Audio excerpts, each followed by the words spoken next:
Hey, what is up, guys? It's Larry with Financial Lift, and today we're going to be talking about some of the best renovations and improvements you can make to your home that are going to dramatically increase the sales price of your home.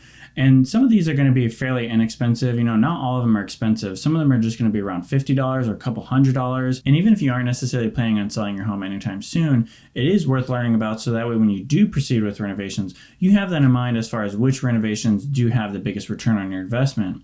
And two quick things to note about as far as renovations is that one, a lot of these are going to be locally dependent on trends in your area, as well as the second thing is anytime you can, save on labor or do some kind of skill yourself and learn it on your own, then those renovations are going to be even more worth it because typically when it comes to home improvement, labor tends to be the biggest cost. So if you can save on that, that's when you really truly get the biggest returns on your investment. So the first recommendation would be replacing the front door. And part of the reason why I like this is that you really don't need to hire anybody to replace a front door. You may need someone to help you, hold the front door while you install it yourself, but it's really not too difficult of a thing to do. And it's really inexpensive. You can buy a door, on the low end from $300 to $500. And even on the high end, you could, spend up to $1,000 to $2,000. And that's a relatively low amount when you consider the return on it. It's really valuable because you think about a couple of things. One, you get the curb appeal, right? It's the first thing people see when they're coming to visit your home. And secondly, when people post pictures on like Zillow or any kind of real estate listing website, they're typically posting an exterior shot, right? So the front door is going to make a huge impression of whether or not people even come to see your home. And if you really wanted to, you could just resurface and repaint your door or restain it depending on the look you're going for. And that's an inexpensive option that can really make a huge deal. Now, the second on this list is minor kitchen upgrades. So I'm not necessarily talking about, dropping $40,000, $50,000, replacing all the appliances, getting a marble countertop or anything like that. I'm just talking about replacing the hinges on the cabinets or just installing nice little handles on there. And that can be anywhere from $30 to $100 when you replace all the handles or install all these handles. And it's a pretty easy project to do yourself. And it really makes a big impact. Just think about the soft closing types of hinges that, it doesn't necessarily slam the cabinet door. And especially if you have a handle on that, that's a pretty cheap upgrade, but it really makes a big impact, especially when people see those kinds of features. It makes the house more interesting versus, okay, I see the kitchen, I get the color, I either like it or I don't. But if you have these little features that kind of intrigue people, that can be a big return, especially for the amount of cost that it is. You're spending $100 and that can make a pretty memorable impact on someone seeing the home. Now, next on the list is any type of landscaping. Landscaping is one of those things that obviously greatly impacts curb appeal and is one of the first things that makes an impression along with the front door. But part of the reason why it's such a good return on investment is that if it's one of those things that is pretty labor intensive. So that's usually why it costs a lot to have people come and install hedges or come and, plant flowers. But if you do those things yourself, you're saving on that labor and the cost of a plant or, a rose bush or anything like that. Buying the plants themselves can cost anywhere from $50 to $100 or even $500 if you're talking about, several different rose bushes and hedges. And even that $500 is a relatively low cost when you consider someone pulling up to the home, seeing beautiful flowers, or once again, it's all about getting those people to come view your home. So if you have these exterior shots on Zillow that just look beautiful because you have these flowers out there, these nice, well-manicured hedges, then that will definitely be a huge return on your investment. So the next renovation idea would be to improve your flooring. So especially if you're going from, old carpet that it's worn out, that has stains in it, that just kind of looks pretty gross, and changing that over to hardwood floors. It doesn't necessarily have to be actual real hardwood. There's good laminate out there and engineered wood, and bamboo is also an option. There's plenty of wood options out there or wood-like materials. But what I would say in general about that is two main considerations. One being that you don't necessarily want to cheap out on it because cheaper wood tends to scratch easier. So, if you're replacing the flooring right now, but you don't necessarily plan on selling a house until like 2 or 3 years down the road, if you cheap out on the flooring, there's a good chance that it's going to have a bunch of scratches. And then by the time you go to sell, you're either going to have to accept a lower price and not get that big of a return on your renovation, or you're going to have to replace the flooring again, which definitely is not a good return on your investment. So definitely don't cheap out on flooring. The second main tip I have when it comes to flooring is you want to make sure that you have consistent flooring. I've seen this, with several different homeowners, and what happens is on the first floor, they have hardwood floor throughout, and it's a dark, thin hardwood floor. But then they decide in their living room, that's the only section that was carpeted. They decide to go ahead and replace the carpet and change it to hardwood floor as well. But what happens is either one or the other, they can't find the exact match of wood, or two, they can find it, but they don't want to pay that price for it.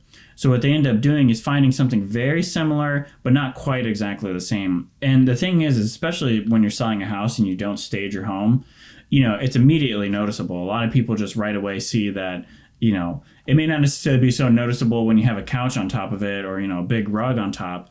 But, if you're selling it and you're not staging your home, it can be one of those glaring issues. And even if you do stage it, there's a good chance that if it's a really detailed oriented home buyer, they're going to notice that the flooring is inconsistent. So that's going to be a cost for them, right? Because the only way they can get inconsistent is to replace the whole entire floor.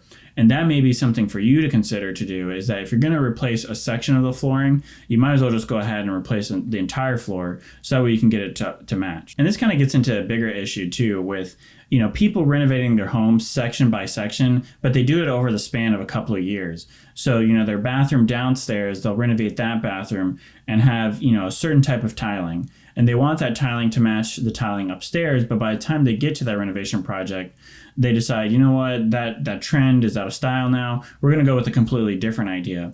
So then you end up having, different rooms having different styles and different themes, and one bathroom will be from a different era versus the most recent renovation bathroom will actually look pretty modern. And so, that's a huge glaring issue. It's almost better to just have a consistent old look than it would be to have, one or two modern rooms and then a couple of other rooms looking off, because then it just kind of feels like an overwhelming project when someone comes in. They just see the whole entire home as inconsistent projects that they're going to have to kind of go back and correct. Now, the next renovation upgrade is actually a little bit bigger of an undertaking, but it does have a really good return on investment, and that's manufactured stone veneer. And this stone material can be placed on like a chimney or a fireplace, but mainly what I'm kind of getting at is on the exterior of a home, especially if you live in a home area that the homes kind of tend to give this like kind of boring feel, and the neighborhood just kind of feels like a cookie cutter, like every home looks the same. It just has like vinyl siding on the side of the homes.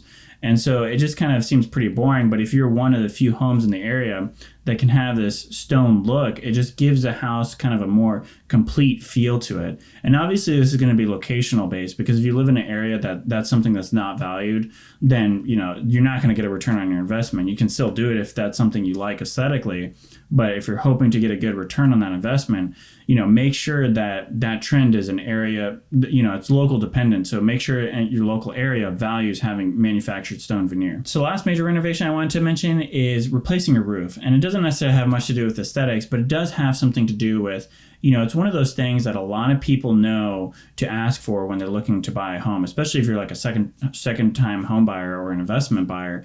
To ask about the roof, make sure that it's been replaced, or if it hasn't been replaced in the past 20 to 30 years, then you're going to factor that in your offer. If they were asking for $200,000 on your home, and in your local area, a good roof replacement costs $10,000, you're just going to offer $10,000 less on that home. Or at the very least, it's going to be a harder negotiation.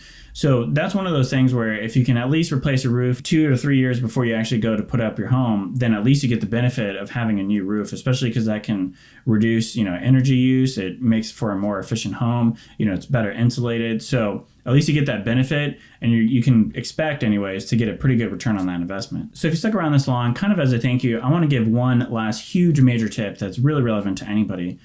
Just because I kind of, as a thank you for watching till the end, I can't believe that someone would listen to my voice this long. So the tip really is to, before you start doing renovations, go look on Zillow or your local real estate listings and just see the newly renovated homes and what they're selling for and what are the major upgrades that they're doing. For example, there could be a trend to have like a shower type waterfall, where it's a big type waterfall shower. If that's a trend you're seeing between these renovated bathrooms, then that may be something you should consider. Or maybe you're seeing, new kitchen upgrades and they're always moving from like brown or black cabinets and they're moving over to white or like a light gray. And if that's local in your area, then you can pretty much bet that's going to be a pretty good return on investment.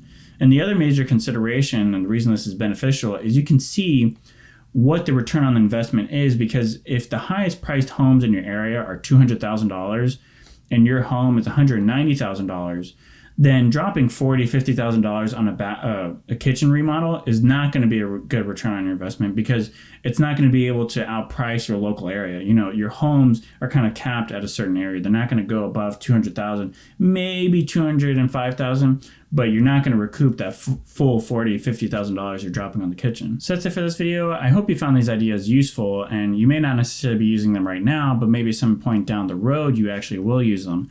So if you do find this video useful at all, please give this video a thumbs up. I would appreciate it a lot. And if you like anything personal finance, business, or economics related, those are topics I really enjoy talking about. So please hit that subscribe button to stay tuned for more.